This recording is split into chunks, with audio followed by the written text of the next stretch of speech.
Good afternoon, everyone, and welcome to the second film in our Black American Experience in Film presentation, Selma, from 2014. Directed by Ava DuVernay and starring the Nigerian-British actor David Oyelowo as the Reverend Martin Luther King Jr. The screenplay is credited to Paul Webb, with significant rewrites by Ms. DuVernay. It tells the story of the 1965 civil rights voting marches from Selma to Montgomery, Alabama, led by Dr. King, Hosea Williams, and John Lewis, and accompanied by numerous other civil rights leaders. British actors Tom Wilkinson, who plays LBJ, Tim Roth as George Wallace, and Carmen Ejogo, who plays Coretta Scott King, also appear in the film. The rap artist Common appears as James Bevel, Selma's civil rights leader, who organized the marches, but makes his most important contribution as composer of its lead song, Glory, for which he won both the 2015 Golden Globe and Academy Awards for Best Original Song. The song titled Glory refers to the 2014 Ferguson protests, which had occurred a few months before the film was released. Selma was also nominated for the Academy Award for Best Picture and 3 additional Golden Globes for Best Picture, Best Director, and Best Actor. Ava DuVernay has achieved many firsts in her career. She was nominated for the Best Documentary Oscar for 13th, for a Best Picture Oscar for Selma, and an Emmy for her riveting TV series about the Central Park Five, When They See Us. She's the first African-American female director to direct a live-action film with a budget of more than $100 million. In 2017, she was included in Time magazine's list of the 100 most influential people in the world, and in 2020, was elected to the Board of Directors of the Motion Picture Academy of Arts and Sciences. David Oyelowo is a British-American actor and director born in Oxford, England, of Nigerian descent. He was trained at the London Academy of Music and Dramatic Art and is best known in the U.S. for his roles in Selma and The Butler. He has appeared in many other roles in movies and TV, both in Britain and the United States. Filming of Selma took place in diverse locations, including Marietta, Conyers, and Covington, Georgia, and Montgomery and Selma, Alabama. Some of the film sites are clearly identifiable, including the old Newton County Courthouse and the Townhouse Cafe. Primary financing for the film was produced by production companies led by Oprah Winfrey, who has a cameo role in the film, and Brad Pitt. Selma opened to critical acclaim, especially for DuVernay and Oyelowo.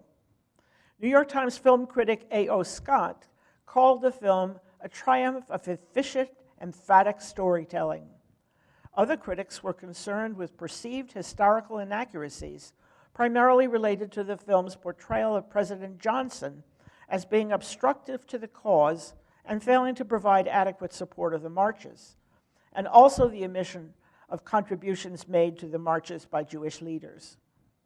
Both DuVernay and Congressman John Lewis, who was then the last remaining living marcher, defended the movie, DuVernay saying that the movie, quote, is a work of art, not a documentary, quote, and Lewis publishing an op-ed in the LA Times in its support.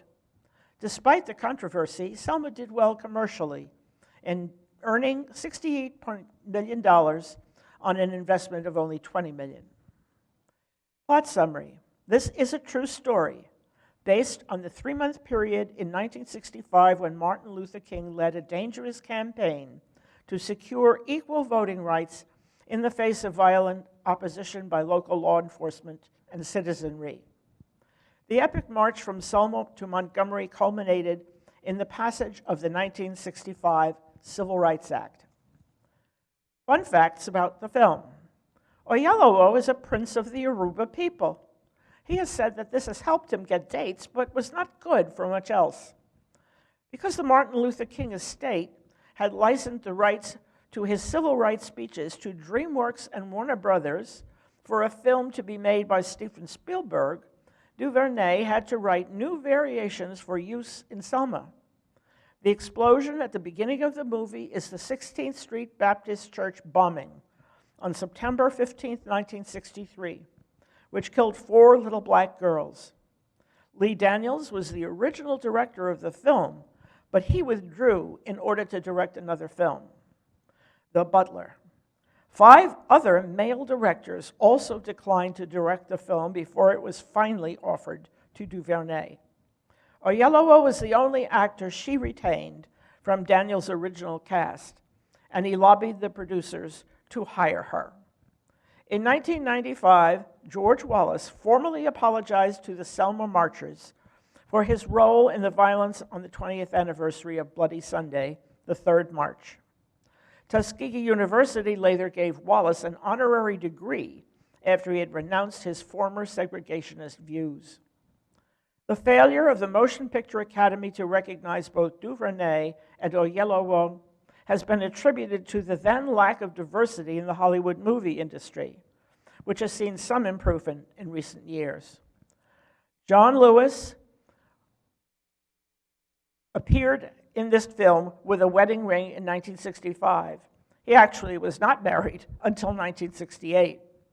A Harvest Gold blender is seen hooked up to an electrical outlet with green LED lights. Actually, Harvest Gold appliances didn't come into use until the late 1960s, and LED outlets did not appear until the 1970s. At the end of the film, credit is given to the towns of Covington, Conyers, and Marietta, Alabama. These towns are actually all in Georgia. Things to look for: hostility toward LBJ, Newton County Courthouse, the Townhouse Cafe, the Harvest Gold blender, the LED outlets, and John Lewis's incorrect wedding ring. Now settle down, sip your favorite beverage, and Selma will roll on your screen shortly. Enjoy, and please remember, there may be a short delay before the film is on.